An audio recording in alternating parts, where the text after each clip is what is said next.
நற்பவி நற்பவி நற்பவி யோகி ராம் சூரத்குமார். அன்பு நேயர்கள் அனைவருக்கும் வணக்கம்.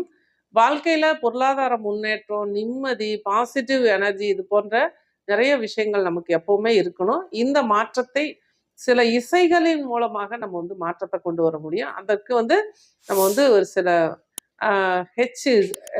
ஹெக்ஸ்ன்னு சொல்லுவோம். 8888 ஹெக்ஸ் அப்படிங்கிற இந்த மியூசிக் நீங்கள் யூடியூப்ல அடிச்சிங்க அப்படின்னா 8888HZ அப்படின்னு நீங்கள் டைப் பண்ணிங்கன்னா மியூசிக் 1 hour கூட ஓடுறதுலாம் இருக்குது. அந்த மியூசிக்கை இரவு நேரங்களில் தூங்கும் பொழுது, தூங்குறதுக்கு முன்னாடி நீங்கள் கேட்டுக்கிட்டே அப்படியே தூங்கும் பொழுது உங்களோட பிரெயினோட வேவ்ஸ், உங்களோட மூளையோட அலைவரிசை சமநிலையில் இருக்கும்போது அந்த நிலையில நீங்க நினைக்கக்கூடிய நல்ல விஷயங்கள் நிச்சயமா உங்க வாழ்க்கையில் நடக்கும். இந்த மியூசிக் நீங்க வீட்டில் ஒலிக்க விடுறது நிச்சயமா நல்ல ஒரு மாற்றத்தை கொடுக்கும். அது போலவே சில நீங்க பொருளாதார முன்னேற்றம் அப்படின்னு நீங்க பார்க்கும் பொழுது நீங்க தெனாலிராமன் கதை அப்படிங்கிறத நீங்க படிக்கணும். ஏன்னா புதன் பச்சை அப்படின்னா அந்த இடத்துல செழுமை, செழுமைக்கான கிரகம் புதன். அப்ப அந்த இடத்துல பணத்துக்கு பெரும் பணத்துக்கு நம்ம குருவை சொன்னாலும், பாக்கெட்ல உள்ள பணத்தை குறிக்கிறது சுக்கிரன்னு சொன்னாலும், இந்த செழுமையான வாழ்க்கைன்னு ஒண்ணு இருக்கு இல்லைங்களா, செழிப்பான வாழ்க்கை அப்படிங்கிறத கொடுக்கறது புதன் தான். அப்ப இந்த புதனை நம்ம எவ்ரிடே ஆக்டிவேட் பண்ணணும்னா நீங்க இந்த தெனாலிராமன் கதை பிளஸ் சிவாஜி கணேசன் நடித்த தெனாலிராமன் படத்தை அடிக்கடி பாருங்க. யாருக்கெல்லாம் வீட்டுல மகிழ்ச்சி, செழுமை, வளர்ச்சி, வம்சம் வளரணும், இந்த மாதிரி எந்த சூழ்நிலையில உங்க மனசு இருந்தாலும், புதன் திசை நடக்கிறவங்களும், புதனை ஆக்டிவேட் பண்ணணும்னு நினைக்கிறவங்களும், புதனோட நட்சத்திரத்துல பிறந்தவங்களும் நீங்க இந்த தெனாலிராமன் படத்தை, சிவாஜி கணேசன் நடித்த தெனாலிராமன் படம் பாருங்க.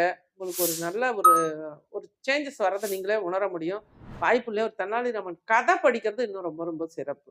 அது மாதிரி நான் நகைச்சுவைனா புதன் நகைச்சுவையை கொண்டு வர்றது ஒரு நல்ல நமக்கு ஒரு முன்னேற்றத்தை கொடுங்க. ஏன்னா இப்போ நம்ம நகைச்சுவையில நடித்த நபர்களோட பெயரை நீங்க எடுத்தீங்கன்னா கூட 5ங்கிற எண்ணில் தான் வரும். இப்ப இருக்க யோகி பாபுவோட நேம நகைச்சுவை நடிகரா இப்ப ஓடிக்கிட்டு இருக்கிறவர் யோகி பாபு. யோகி பாபாவோட நேமோட கூட்டுத்தொகை 5. அப்ப அந்த கூட்டுத்தொகையை அங்க நகைச்சுவை கொடுக்குது.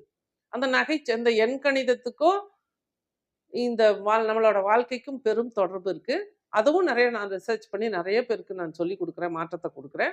அப்ப இந்த 5 அப்படிங்கிற இந்த புதன் அப்படிங்கிற இந்த நகைச்சுவை அப்படி நம்ம வாழ்க்கையில இந்த தெனாலிராமன் கதைனா நகைச்சுவை. அப்ப அந்த நகைச்சுவை அப்படிங்கிறத நம்ம அடிக்கடி நம்ம வாழ்க்கையில அந்த சிரிப்பு, நீங்க நிறைய சும்மா இருக்கும் போதெல்லாம் அந்த சீரியலு தேவையில்லாம யூடியூப்லாம் பார்க்கறத விட்டுட்டு பாலும் தண்ணியும் பிரித்து எடுக்கிற மாதிரி, அன்னப்பறவை பிரித்து எடுக்கிற நல்ல வீடியோஸ் பாருங்க. உங்க வாழ்க்கைக்கு பயன்படுறத பாருங்க. ப்ளஸ் இந்த மாதிரி ஒரு புனிதமான நம்ம வாழ்க்கையில ஒரு செழுமையை கொண்டு வரக்கூடிய விஷயங்களை பிரித்து பாருங்க. அப்ப அந்த இடத்துல இந்த புதனை ஆக்டிவேட் பண்ணணும்னா தெனாலிராமன் கதை அல்லது சிவாஜி கணேசன் நடித்த தெனாலிராமன் படம், எப்பவுமே நகைச்சுவை பாடல், நகைச்சுவை சீன்ஸ் எல்லாம் நிறைய இருக்கும், நகைச்சுவை காட்சிகள்லாம் வருது, அதெல்லாம் அடிக்கடி பாருங்க. அப்ப புதனை ஆக்டிவேட் பண்ணிட்டே இருப்பீங்க. அப்ப உங்க இடத்துல பணம் அப்படிங்கிறதும் செழுமை, அந்த வளமை அப்படிங்கிறது நிச்சயமா கிடைக்கும். நன்றி, வாழ்த்துக்கள், நற்பவி.